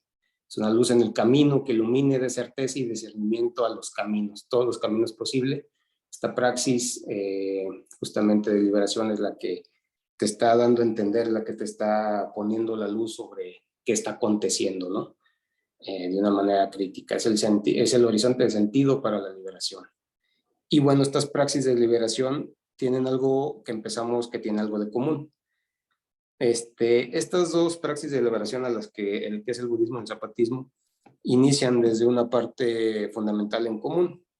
Esta parte en común a lo que yo me estoy refiriendo, justamente, bueno, estos dos fundamentos para la liberación, que es el fundamento del zapatismo y el dharma. El dharma es el budismo, nada más que entre, digamos, la comunidad budista se le llama, no se nombra como budismo, se le llama como dharma, ¿verdad? ¿Qué nos están queriendo decir? Y justamente para poder entablar este diálogo entre estas dos praxis de liberación, la herramienta que yo utilizo son los equivalentes homeomórficos. Esto yo lo retomo de Raymond Panikkar, que es un hindú español que fue, bueno, un practicante asiduo del hinduismo, del budismo y del cristianismo, ¿no? Y entre esas tres prácticas pudo hacer este diálogo intercultural entre estas tres filosofías y formas de vida y les dio como estos espacios en común, como esto que pongo aquí, que son las pautas que nos unen, ¿no? Si bien las diferencias y lo distinto, como lo dice Dussel, que no es lo mismo diferencia que distinto, todas estas cosas, distinciones y diferencias, estructuralmente tienen algo en común, no tanto en la, digamos, en el contenido particular de cada uno, sino en la lógica formal que les da semejanza de algo. Entonces, eso le llama que son los equivalentes homomórficos, que es una homología más que una analogía. Y en estas homologías es donde vemos que pueden dialogar cosas que no han tenido ni el espacio ni el tiempo de manera semejante, ¿no? Entonces, eso da pie a que nuestro análisis, a que nuestra reflexión y nuestra práctica puede unirse interculturalmente. Entonces, esto es algo muy rico que Panikkar nos dice de justamente, si nada más nos quedamos como una mera analogía, pues muchas cosas no tendrían nada que ver, ¿no? ¿Qué está haciendo el zapatismo y qué está haciendo el budismo? De cómo los puede poner a dialogar, sería algo ridículo, ¿no? Puede ser cualquier facultad de ciencias sociales o filosofía y te van a tachar de ridículo, ¿y eso qué chingas tiene que ver? Bueno, disculpe por la palabra, pero sí, me ha pasado con compañeros, ha pasado con muchas cosas, que es justamente este paradigma todavía como muy, pues no sé cómo decirlo, pero que no hace un diálogo dialógico como llama Panikkar, ¿no? Y bueno, justamente una de las características de desde conocer y de poder profundizar en los equivalentes homomórficos es que debemos de insertarnos en las prácticas que estamos haciendo homologías, ¿no? Si uno va a buscar, por ejemplo, hacer un equivalente homomórfico entre dos corrientes, tienes que saber y tienes que conocer, tienes que haber vivido, experimentado esas corrientes. Eso también es digamos, una desventaja, porque no cualquiera podría estar experimentando dos corrientes, dos filosofías, dos prácticas, ¿no? En este caso, de las que yo estoy hablando, del zapatismo y del budismo, pues sí es justamente conocer sus realidades, conocer sus resultados, conocer sus consecuencias de lo que han hecho y dicho para hacer estos equivalentes homomórficos. Entonces, estos equivalentes homomórficos se dan a través de lo que Panikkar llama su hermenéutica diatópica, ¿no? El diálogo dialógico, que es una pluralización de logos, no una superación de logos. No se trata de eliminarlo, no se trata de quererlo trascender, no se trata de negarlo, sino de plurificarlo, ¿no? Y es justamente, digamos, un fundamento básico para la hermenéutica diatópica. Y por ello estos logos, para ponerlos en diálogo, pues justamente hay que saber conocer la realidad desde dónde surgieron y por qué surgieron de esa manera, ¿no? Y de ahí conocer, digamos, en la forma lógica lo que pretenden decir, más allá del contenido particular o del contenido cultural, es más bien la forma lógica de hacer lo que quieren decir, ¿no? Y bueno, Panikkar también nos dice que hay preguntas que son universales, ¿no? Preguntas universales independientemente de tiempo y espacio, que se han respondido de múltiples formas, pero pues nuestro trabajo es saber cómo les han respondido, ¿no? Y cómo es que confluyen con las demás. Y bueno, para conocer un poco estas dos posturas, voy a dejar de lado un poco el zapatismo, que creo que, bueno, en mi prejuicio, pero un poco más fundamentado, ya muchos conocen un poco su historia, conocen un poco de lo que va. Y cuando digo zapatismo es este movimiento desde el 83 en el sureste mexicano, ¿no? No el zapatismo de Emiliano Zapata, hablo del neozapatismo, como le llaman actualmente. De ese zapatismo estoy hablando, ¿no? Del 83, que se hace público en el 94, y bueno, todo lo que viene después, diálogos de San Andrés, todo esto, ¿no? Y me voy a enfocar ahorita un poco más en el budismo para saber cómo es que hay equivalentes homomórficos, digamos, estas homologías del mismo budismo con el zapatismo. Pero antes de esto, el para qué por qué se quiere, digamos, entre comillas, comparar, porque no es en sí una comparación, sino más bien una homología, es justamente porque estos dos grandes ejemplos nos han dado fundamentos para hoy, en nuestros días, y para los problemas que tenemos actualmente, de lograr procesos de liberación, de lograr praxis de liberación, y no quedarnos nomás en un ámbito, ¿no? Que podemos comprender a la perfección un autor, y en el otro ámbito estamos de la fregada, ¿no? Lo que también, de hecho, Dussel decía una vez, pues sí, qué padre que queramos hacer la revolución, pero si un revolucionario es triste, va a ser una triste revolución, ¿no? Debe haber fundamentos más integrales que nos impliquen más allá, una transformación más allá integral, desde nuestro ser, desde nuestra emoción, desde nuestra psique, desde nuestra política, desde nuestra familia, desde lo económico, una transformación integral, una revolución integral, porque si no, pues, podemos ser grandes revolucionarios de un lado y por el otro lado podemos ser seres psicológicos con ansiedades y depresiones que a fin de cuentas no nos van a hacer felices, ¿no? Y bueno, aquí hay un término de felicidad muy especial que toman los budistas y que toman los zapatistas, muy distinto a lo que conocemos comúnmente, ¿no?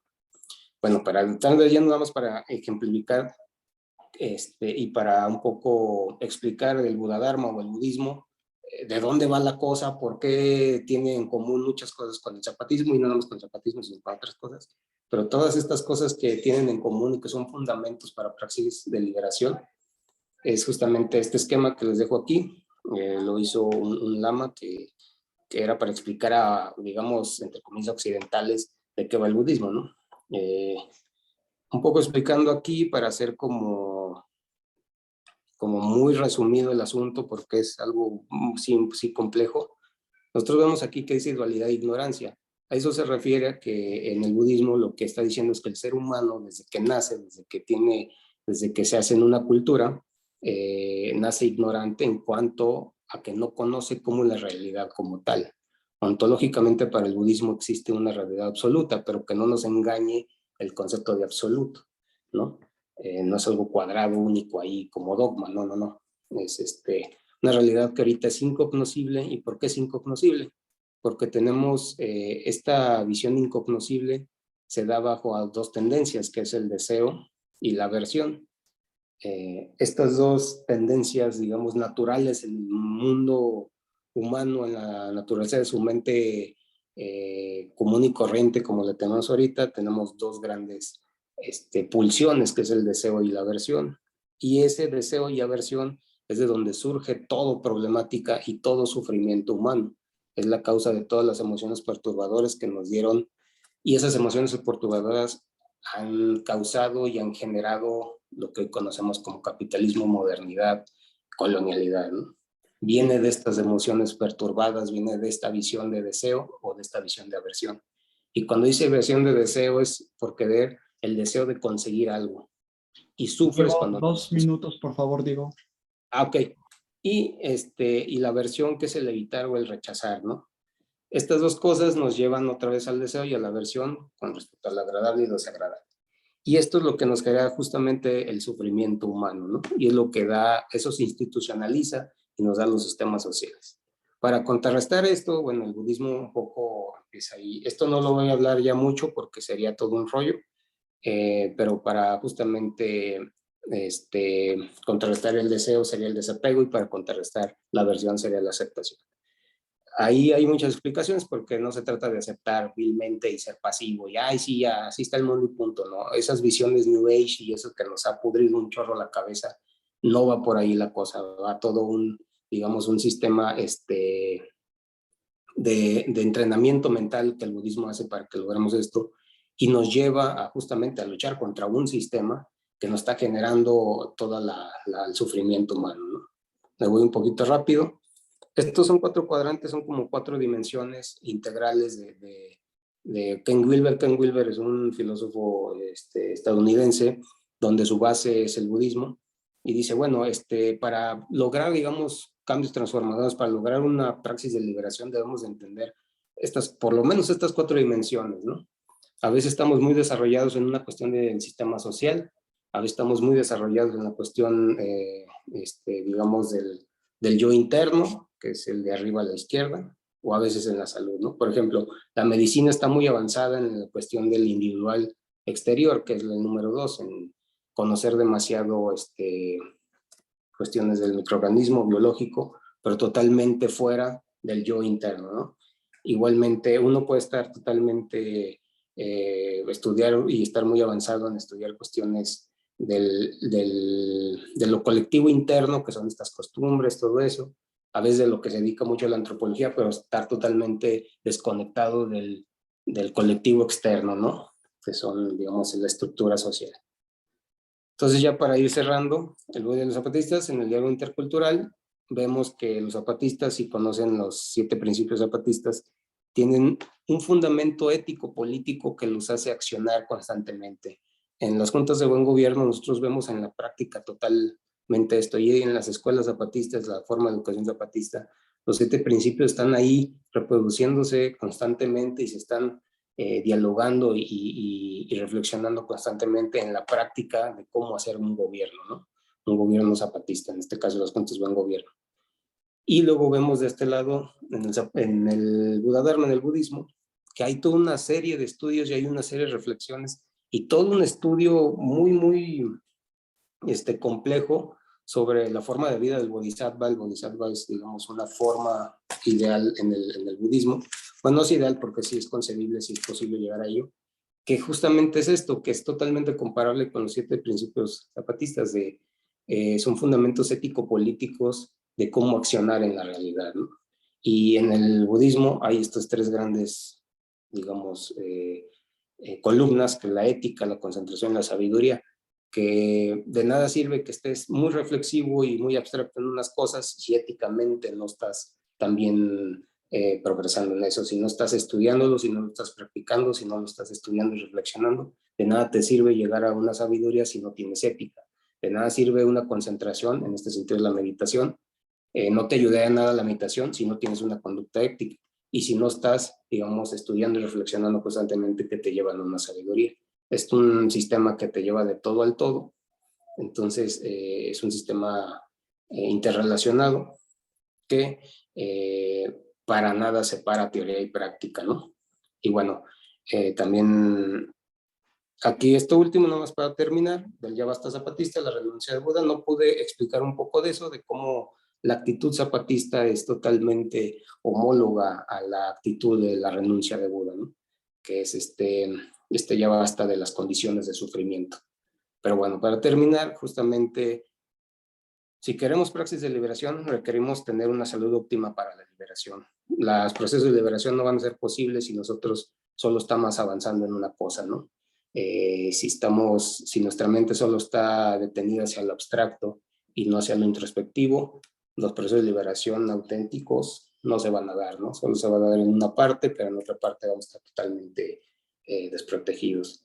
Y también si queremos una auténtica transformación liberadora de la injusticia, de la opresión, debe ser de manera integral, ¿no?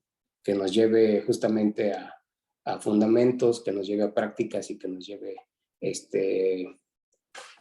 justamente a prácticas de liberación que sean realmente liberadoras. Si no, nada más vamos a estar jugando de un lado y del otro no. Y esto lo vemos en todos casos. Hay unas grandes contradicciones en los movimientos sociales, en los movimientos sociales, en todo el discurso de liberación, de filosofía latinoamericana. Como les decía, simple, más claro ejemplo, ¿no? Puede ser que seas muy, que puedas tener, que un grupo pueda tener mucha, ¿cómo se dice? Que pueda tener mucha labia para convencer gente, que puedan ser un sindicato, que puedan ser un movimiento, que puedan ser lo que ustedes quieran, que quiera ser un movimiento de liberación, un movimiento de transformación, y por el otro lado sean totalmente horribles, ¿no?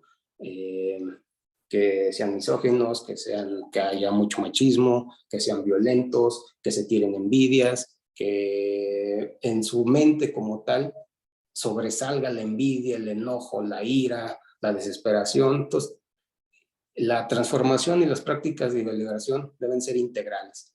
Y estos 2 ejemplos que yo muy superficialmente les platiqué aquí, nos están demostrando que hay que ser integrales en todo ese sentido, ¿no?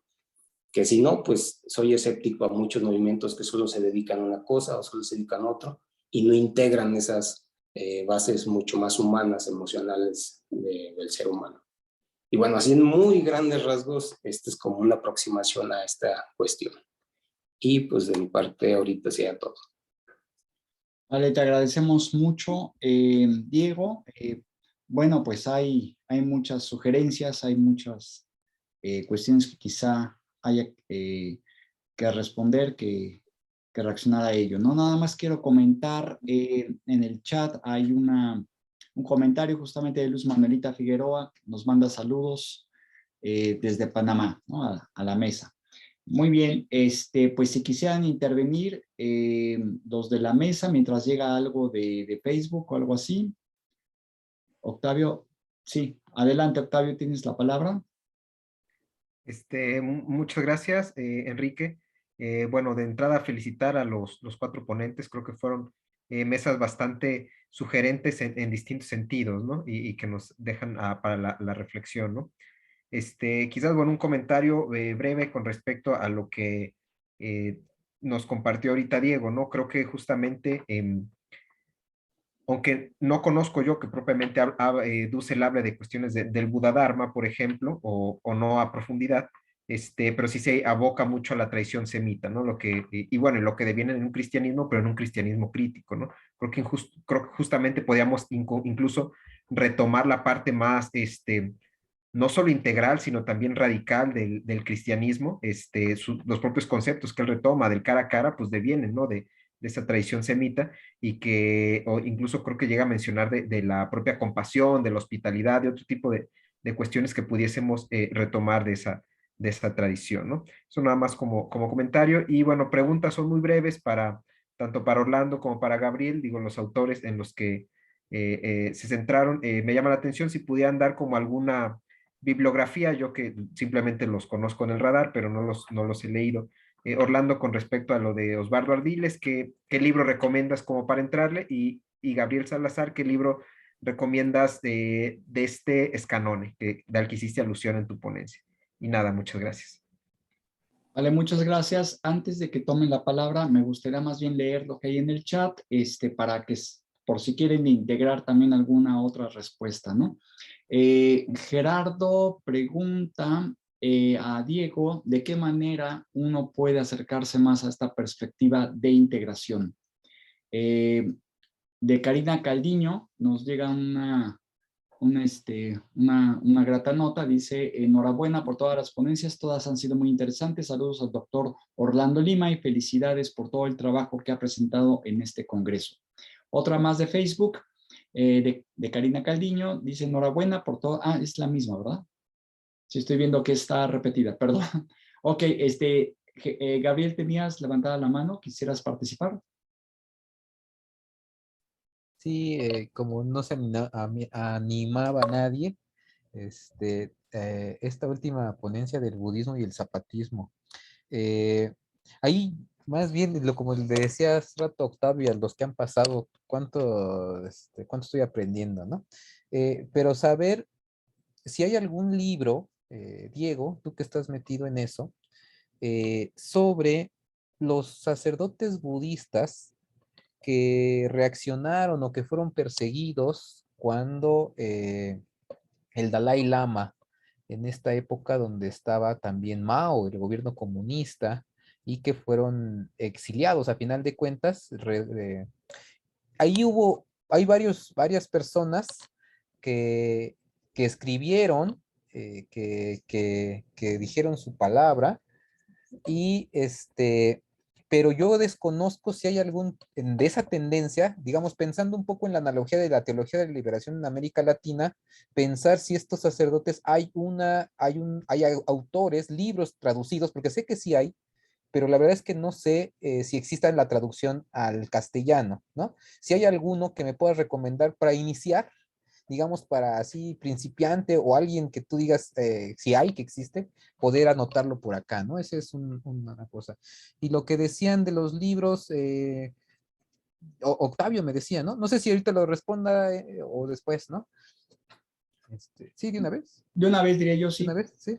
vez? Sí. Mira, yo me basé ahí en el texto, en los libros clásicos, digamos, donde vienen digamos, las críticas fuertes, ¿no? Que es Filosofía y Dialéctica de Parisi, Alberto Parisi, y Filosofía de la Liberación Latinoamericana de Cerruti, que es el más famoso, ¿no? Ahí en Fondo de Cultura Económica. De Escanone, ahorita no lo tengo a la mano, pero a mí me parece un texto muy bueno, el que escribió, el que viene publicado en este diálogo que compiló José Gandarilla, último, hace poquito, ¿cómo se llama este libro? Más allá de diálogos con la modernidad, me parece. Ese texto me parece muy bueno, ¿no? De sintetizando un poco muchas cosas. Hay otro libro de él que se llama algo así como Nueva Filosofía de la Liberación, o Filosofía, no me acuerdo cómo se llama. Y hay otro de él que se llama Filosofía y Religión, me parece que se llama más o menos Filosofía y Religión, que aquí en México circuló y está por ahí, ¿no? Esta teología del pueblo de la que habla él. Entonces, por ahí me parece que puede uno encontrar ya bibliografía más específica, ¿no? En cada uno de estos autores, ahí se puede encontrar más específico, uno ya se puede rastrear por ahí. Eso, Octavio. Vale, gracias. Si quieren, para tener todas las inquietudes en un solo momento y después le doy la palabra a Orlando, Diego y quizá alguien más, ahorita se me está pasando. A ver, dice en el chat, muy interesante, también le pido bibliografía al colega Leal. Muy interesante sobre la noción de complejidad. ¿Cómo relacionas esto que has expuesto con la teoría de los campos prácticos de Dussel en su despliegue histórico como comunidad? Gracias. Otra pregunta al maestro Gabriel. Dicen que ¿en dónde podemos consultar su ponencia? Por alusión, quizá Orlando, Diego, si quieren responder. Claro, Enrique, muchas gracias. Bien, pues en principio para introducir a la lectura de Osvaldo Ardiles, yo recomendaría su libro Vigilia y Utopía. Es un libro que editó en primera instancia la Universidad de Guadalajara y que, bueno, después él mismo reeditó en una editorial que él fundó llamada Sils María en 1989. La única diferencia, digamos, es que la edición argentina, bueno, compila también los escritos de los libros colectivos, ¿no? Es decir, los que están hacia una filosofía de la liberación latinoamericana y cultura popular y filosofía de la liberación. Digamos que con eso se tendría la cuestión fundamental. Luego, el libro que me parece interesante, de Ardiles es muy, muy pequeño, que editó la ANUYES, la Asociación Nacional de Universidades de Educación Superior, en 1977, que se llama Descripción Fenomenológica.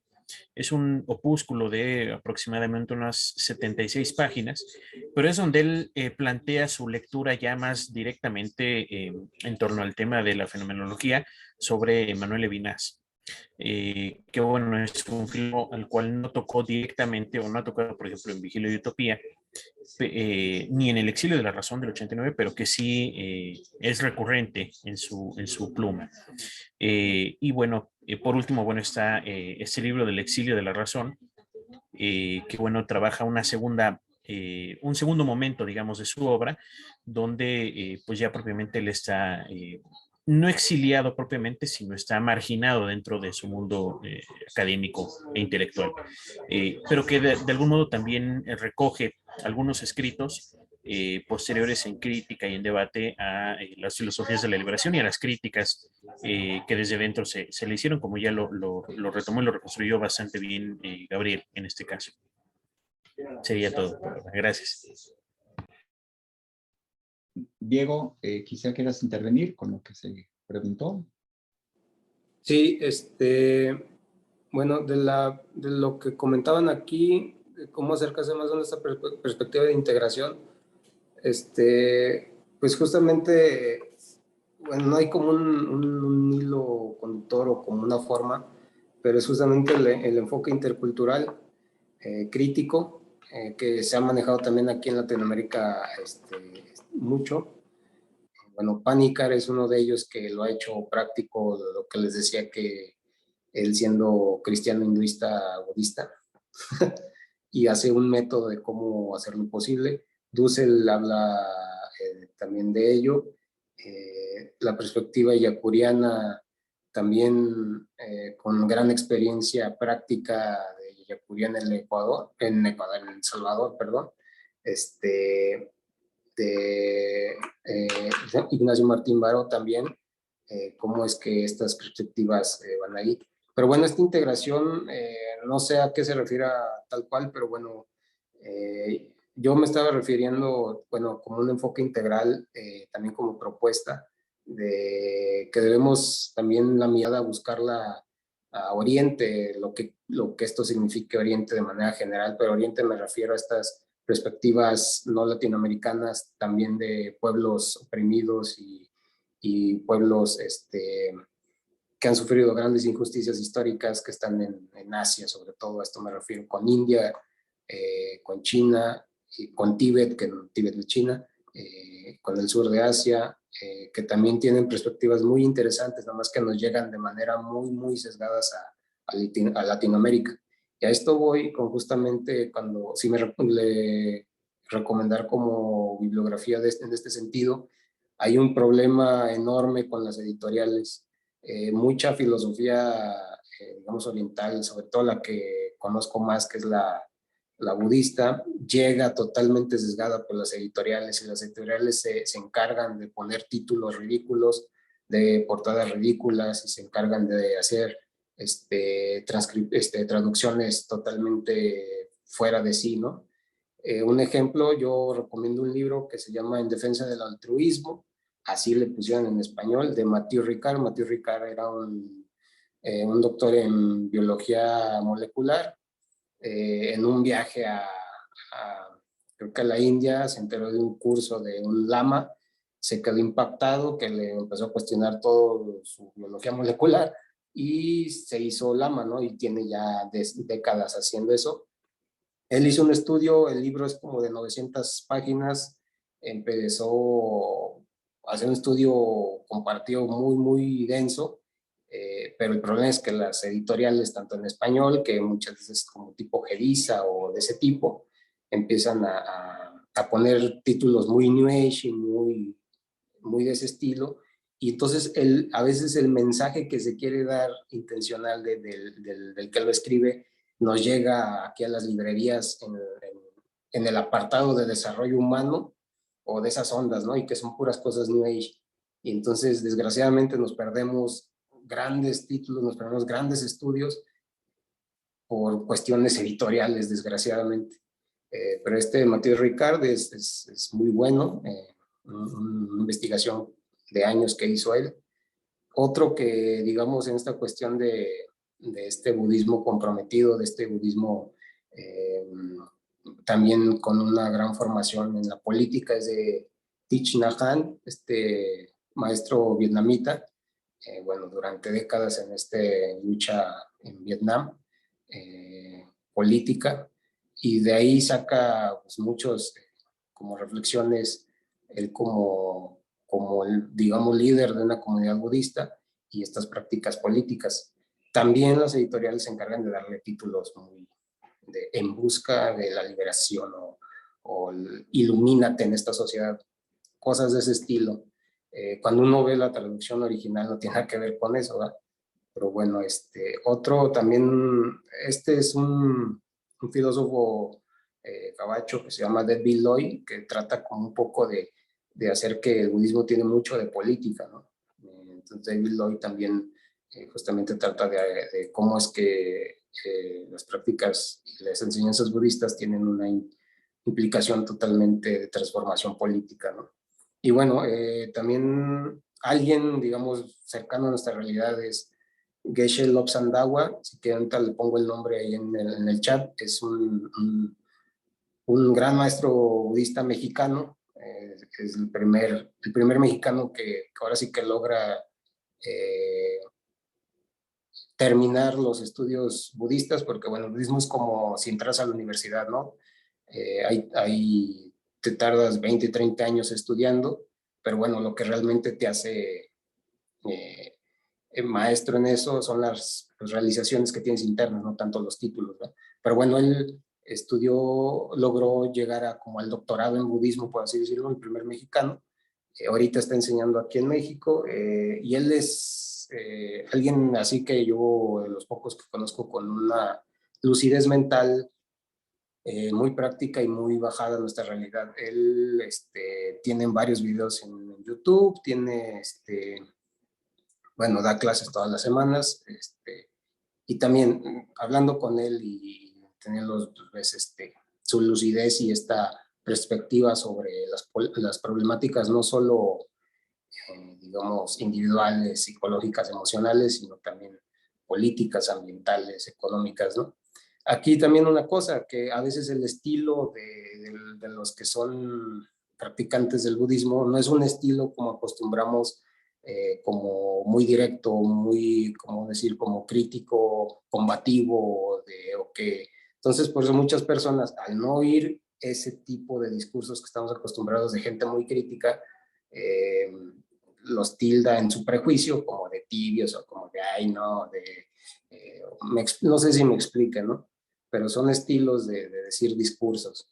Y creo que justamente la práctica de intercultural crítica es no dejarnos caer porque no trae nuestro estilo de habla o de escritura, y decir que pues no son válidos, ¿no? Sino que justamente este estado de apertura es básico para la interculturalidad y para el diálogo intercultural, ¿no? Y justamente para las praxis de liberación debemos estar abiertos a esas cuestiones porque hasta los mismos estilos de cómo hablar y escribir pues son distintos de uno a otro, ¿no? Entonces, también justamente, si estos autores que le estoy diciendo, estos pensadores, si traen esos estilos, no hay que dejarnos caer por el prejuicio de, nunca dice que el problema es que el capital y la colonialidad, no, sino que lo dice de una forma desde su formación como budista, ¿no? Pero bueno, ahorita aquí en el chat les pongo los nombres de estos que les mencioné y pues nada más. Vale, muchas gracias. Hay un comentario de Facebook que nos llega de una muy querida amiga, Paloma Grifero, que nos dice muchas gracias por sus trabajos, compañeros, cariños desde Chile. Y yo no me puedo sustraer a comentar y preguntar algunas cosas. Parece que no hay nada más y tenemos un par de minutos, pero a Ricardo Leal me sugirió muchísimas cosas esta conexión que hace entre Yacuría y Rawls, sobre todo porque son dos pensadores que diríamos que no tienen nada que ver, ¿no? Sin embargo, pareciera que él hizo un empate ahí y nada más el comentario de que pues a mí me sugirió que estaban a un nivel antropológico muy muy explícito, que además creo que le dio el clavo, le diste el clavo ahí con ese nivel, porque eso los emparenta, los vincula de una manera, me pareció muy sugerente como lo hiciste, muy positiva, porque además es muy fecundo. Lo que te preguntaría en todo caso es si realmente has teorizado o has problematizado más a Yacuría sobre todo, porque cuando hemos hablado sobre Yacuría con Dussel siempre llegamos al mismo punto.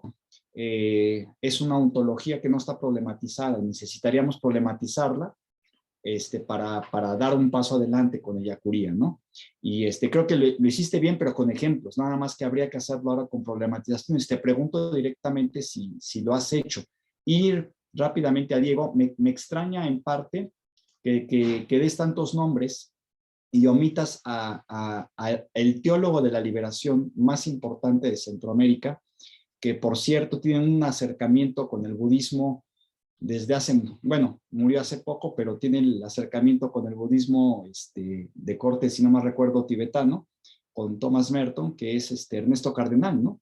Entonces, no sé si esté dentro de tu ámbito de interés, pero sería bueno saber si por ahí hay alguna relación y además pensando en términos de que como teólogo era trapense, ¿sí? Y era contemplativo. Y aún así se tuvo que meter a una revolución, ¿no?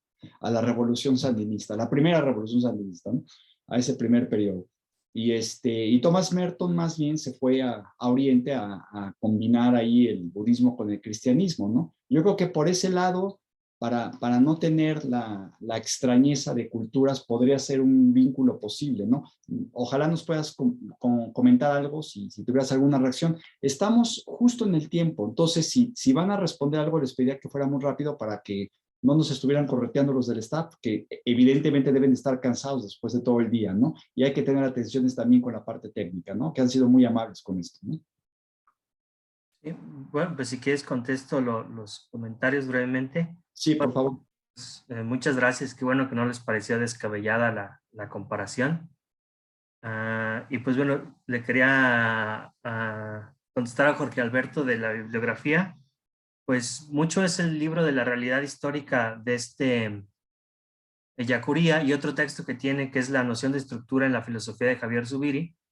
Y para hacer la traducción como de su concepción de historia en oposición a la evolución, al azar y todo eso, sobre todo la noción de sistemas complejos en Bertalanffy, Luhmann, etcétera, para como el cambio de vocabulario, y también con los sistemas complejos en general para estudiar el clima, la economía, etcétera. Ahí es nada más un trabajo de traducción, porque se ve que los conceptos son los mismos, solo que cuando Ellacuría trabaja, en ese tiempo les decían de otra manera, ¿no? Entonces solo es traerlos a como les dicen ahora. De la comparación con los campos prácticos de Dussel no te podría contestar, no estoy familiarizado con ese término. Y bueno, Enrique, del trabajo sobre Ellacuría, sí tuvimos un pequeño libro colectivo aquí de parte de la Autónoma, y ahí trabajó un poco una interpretación de Ellacuría desde la filosofía de Zubiri, ¿no? Sobre todo para aclarar qué entiende por realidad, por historia, por realidad histórica, ¿no? Si quieren, luego por ahí les dejo la liga, o con Octavio o en el grupo. Y bueno, sí, que bueno que sí les pareció sensata la comparación. Sí, yo lo que veo es de que, si bien en el utilitarismo y en otras corrientes de filosofía política se trata de buscar los óptimos para la sociedad y de buscar cómo se puede maximizar el bien para las mayorías, aunque lo que tenemos en muchas sociedades son el bien para las minorías y mayorías oprimidas, como dice Ellacuría, lo que noté es que tanto Rawls como Ellacuría toman un sistema de, si fuéramos ingenieros, de un sistema que tratan de prevenir las fallas catastróficas, ¿no? Entonces no se trata tanto de asegurar el óptimo posible del funcionamiento de la máquina, sino de evitar errores catastróficos, ¿no? Entonces por eso es la prueba de que la justicia es el punto de vista de los oprimidos y el punto de vista de los menos beneficiados, y que la estructura justa de la sociedad tiene que ser aquella que justo minimice esas fallas, ¿no? Que minimice que aquellos que están en la última, pues aquellos más desfavorecidos de la sociedad, minimizar el riesgo de que ellos no tengan una vida plena, ¿no?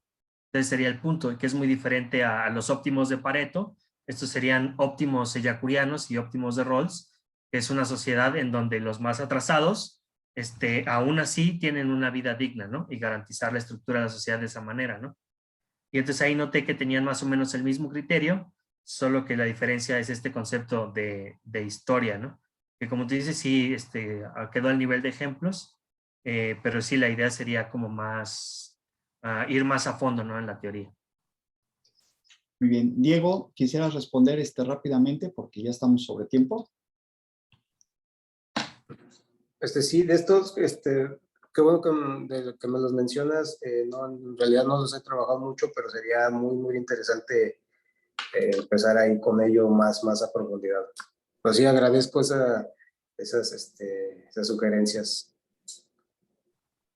Vale, hay correspondencia ahora que recuerdo, y hay otro autor también emparentado con Maturana, que es Varela. Varela también en sus últimos momentos se acercó a Oriente, ¿no? Sí, con Varela, la conciencia y todo esto, ¿no? sus últimos años descubrió el budismo y también quedó tan impactado que se quedó ya totalmente interno en eso hasta ser intérprete del Dalai Lama, ¿verdad? Sí, Sí. Varela es un gran ejemplo ahí. Sí, habría que explorar eso, ¿no? Pero bueno, estamos sobre tiempo y pues no me queda más que agradecerles este gran esfuerzo, no solamente por la hora, el esfuerzo intelectual, ¿no? De todos los que están aquí. Me pareció una mesa excepcionalmente buena, aunque todas lo han sido. Solo me he perdido una, pero casi lo puedo asegurar también. Y pues bueno, esperamos vernos por aquí en las siguientes mesas de estos 2 días que nos quedan, jueves y viernes. Y una última nota, ojalá eventualmente se les va a pedir por correo electrónico sus trabajos, esto con el fin de que los podamos socializar de alguna manera, ¿no? Lo veo porque ahorita Gabriel nos mandó uno y sería bueno tener el de todos para poderlo socializar y tener más presente lo que se dijo aquí, ¿no? Lo que se discutió. ¿Sale? Que creo que es algo sentido desde hace ya varios congresos y que quisiéramos concretar, aunque sea provisoriamente, de manera más o menos trabajada, sin tanta edición, porque es mucho tiempo y no nos dan los recursos para eso, ¿no? Pero bueno, les agradecemos y creo que podemos terminar entonces en paz, con desapego, con tranquilidad, pero muy bien. Muchas gracias a los de la mesa, muchas gracias a los del staff que han tenido una actuación magnífica, ¿no? Gracias a todos y a todas, nos seguimos viendo. Gracias, Olivia, Gracias. disculpa por tu pregunta, pero si ya estamos sobre tiempo, ya me apresuraron, ¿no? Sí, muchas gracias a todos y muy bonito día. Gracias a ustedes.